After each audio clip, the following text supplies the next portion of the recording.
lebih otonom.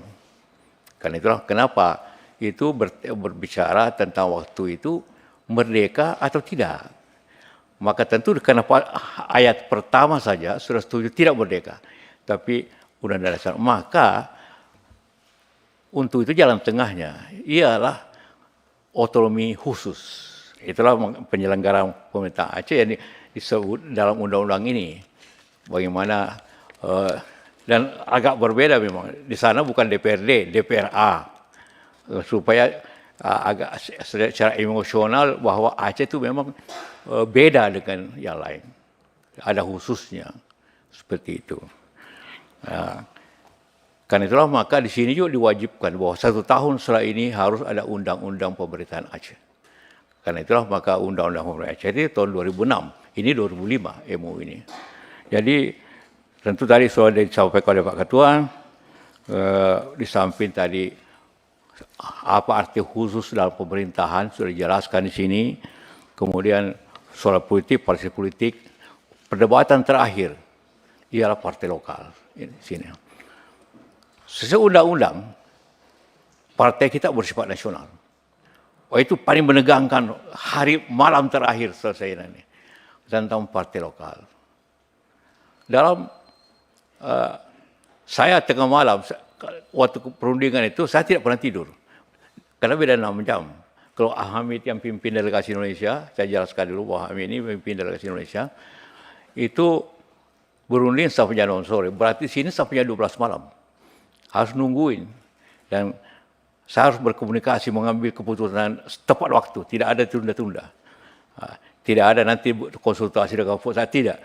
Telepon saya terhubung terus dengan Hamid, dengan teman-temannya, untuk mengetahui bahwa kita harus mempercepat ini situasi. Targetnya waktu itu, saya bilang harus selesai bulan Juli. Kenapa?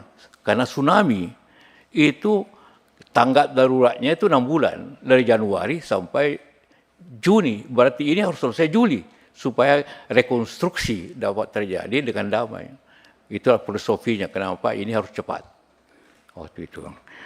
Nah, begitu juga hal-hal lain yang sulit termasuk juga di undang-undang ini. Soal Kapolda, soal pemilihan gubernur dan macam-macamnya.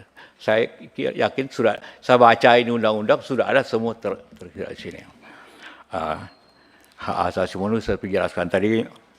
Kemudian masalah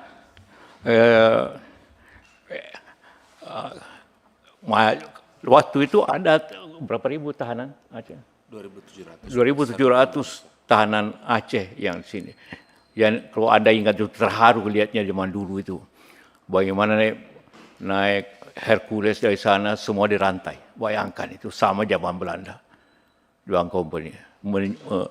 Maka hal yang pertama prosesnya ialah amnesti. Semua tahanan harus keluar dan semua yang terlibat tidak ada hukum amnesti semuanya. Jadi tanpa menyebut orang, semua yang terlibat dalam konflik itu semua diamnestikan, terkecuali yang kriminal. Ada 16 orang saja yang ditahan karena kriminal, tapi 4.000 sekian itu hampir 5.000 semua amnesti. Itu prinsip dasarnya yang kita setujui, sehingga terjaminlah suatu situasi damai dengan cara begitu.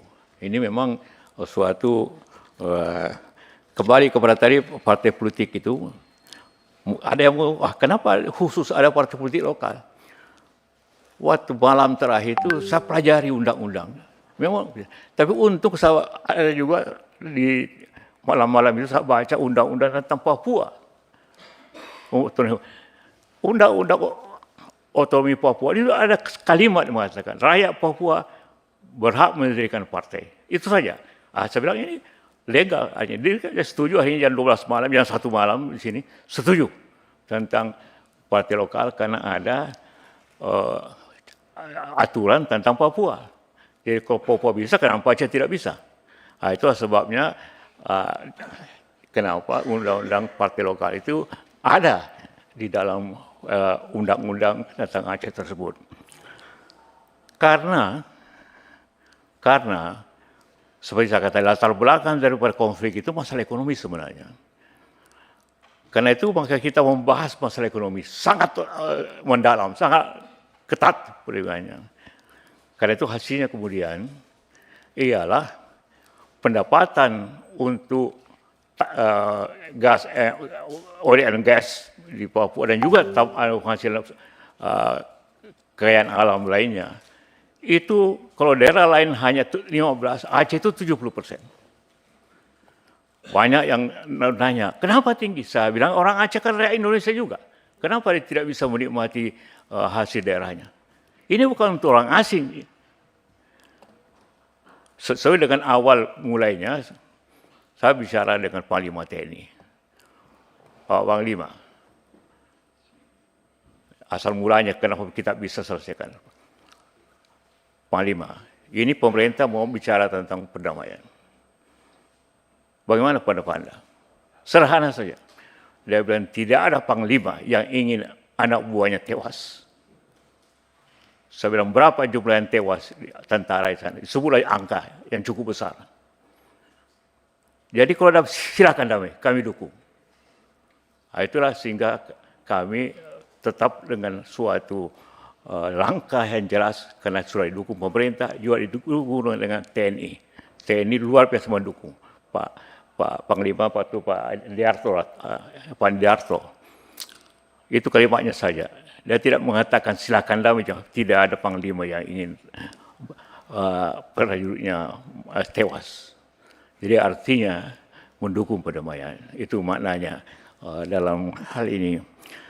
Kembali ke masa ekonomi, karena masalahnya seperti itu. Ketidakadilan ekonomi. Kaya tapi rakyatnya miskin.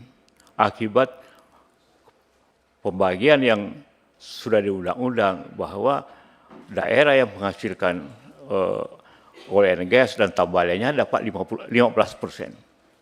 Karena itu terjadilah tawar-menawar. Mula-mula minta 100%. Hanya kita bilang negara juga mesti diurus karena kita NKRI. Maka jatuhnya 70%. Jadi oil and gas hasilnya itu 70% untuk Aceh. Memang waktu itu gas sudah hampir habislah. Tapi masa depan Aceh luar biasa. Kekayaan alam di pantai, di sekat Semelu, dan di pulau-pulau dekat situ, di geologi, itu akan mendapatkan suatu hasil yang besar di situ. Nah, itulah kenapa masalah pulau dengan Sumatera Utara kita selesaikan dan kembalikan ke Aceh. Karena kita masalahkan bahwa di situ sekitar itu potensi minyak jelas. Jadi memang pada saat ini pembagian 70 itu, tapi dalam waktu 5 tahun ke depan itu akan menghasilkan suatu yang baik untuk Aceh dan sebagainya.